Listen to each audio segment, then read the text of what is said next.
Hey guys, in this video, I'll show you how to download and install GoLand on your MacBook. GoLand is a powerful IDE from JetBrains, built specifically for Go development.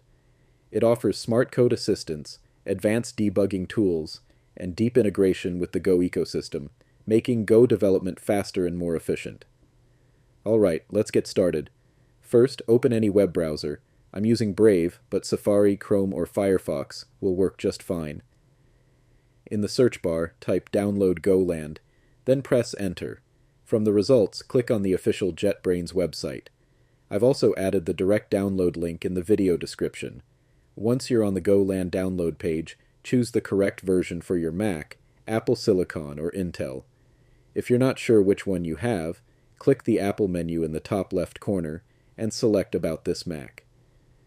If you see Apple M1, M2, M3, or M4, you're using an Apple Silicon Mac. If it says Intel, then you're on an Intel-based Mac. After selecting the correct version, click Download.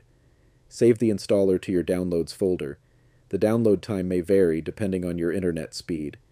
Once the download is complete, open your Downloads folder and double-click the installer file. A new window will open. Simply drag the GoLand icon into the Applications folder. This installs GoLand on your Mac.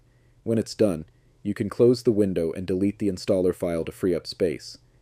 Next, open Finder, go to Applications, and launch GoLand. If macOS shows a security message saying the app was downloaded from the internet, just click Open to continue. When GoLand launches for the first time, accept the user agreement by clicking Continue. You'll then be asked to activate the app.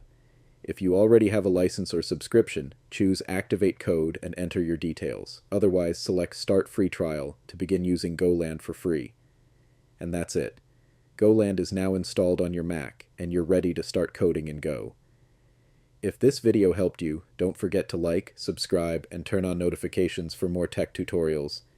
Thanks for watching, and I'll see you in the next one.